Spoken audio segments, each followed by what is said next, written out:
Il y a un fait psychologique très intéressant qui dit que les gens qui s'aiment beaucoup et qui savent très précisément quelles sont les choses dont ils ont besoin pour être joyeux dans la vie sont des personnes qui n'accordent pas beaucoup d'importance aux personnes qui ne sont pas capables de participer à leur joie, à apporter ces choses dont ils ont besoin. Et c'est ça qui arrive très souvent lorsque une personne se met en couple avec une autre et qu'elle a une grande estime pour elle-même, mais que cette autre personne avec qui elle s'est mise en couple n'est plus capable de participer à l'apport en sensation de satisfaction et de joie, en tout cas au niveau sentimental. Et très souvent, dans notre société, ce sont les hommes qui en souffrent parce qu'on pense que l'homme est là pour donner, que la femme n'est là que pour recevoir. Je ne parle pas de biens matériels, je parle aussi de la dimension émotionnelle.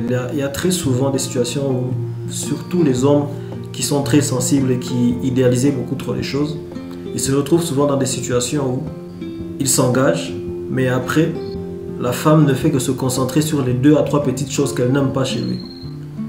Ce qui se passe très souvent et malheureusement avec ces gens très sensibles, c'est que comme ils ne sont pas capables d'extérioriser les choses, ils veulent divorcer.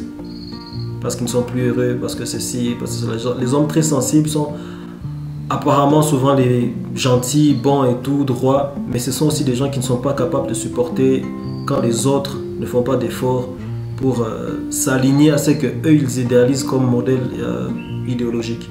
Et les gens qui sont plus ouverts, un peu moins renfermés sur eux-mêmes, souvent ils sombrent dans l'alcool, dans les sorties et dans l'infidélité, parce qu'ils ont besoin de ce sentiment d'affirmation, ce sentiment de satisfaction, ce sentiment de « je suis quelqu'un de fort ». Et alors ils vont chercher ça ailleurs, parce qu'ils sont quand même attachés à leur femme, mais ils ont besoin de se sentir fort, de sentir en eux ce conquérant, cette personne qui est admirée, parce que les hommes aiment se sentir admirés, les hommes aiment se sentir respectés, ils aiment les endroits où ils se sentent aimés.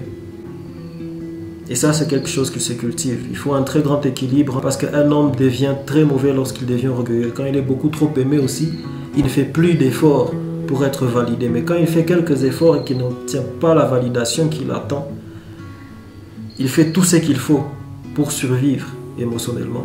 Et c'est pourquoi on dit souvent que les hommes deviennent très dangereux lorsqu'ils ne sont pas satisfaits émotionnellement et sentimentalement. Ils font tout ce qu'il faut pour survivre émotionnellement. Et ils peuvent se transformer en ce qu'ils n'étaient pas avant. Je ne dis pas qu'il n'y a que les femmes qui subissent ça. Il y a aussi des hommes qui subissent ça parce que leurs femmes deviennent infidèles parce qu'eux ne sont pas capables de leur apporter cette satisfaction qu'elles trouvent être importante pour qu'elles soient joyeuses dans la vie. Mais il y a beaucoup d'hommes qui souffrent de cette situation. Très important, il faut y travailler, il faut tirer attention et surtout, ayez la force d'y arriver. Ayez la force d'être dans une relation d'équilibre où l'offre et la demande de part et d'autre rencontrent un certain équilibre en tout cas. Force à toi, paix et abondance à toi et que cette année 2024 te soit agréable.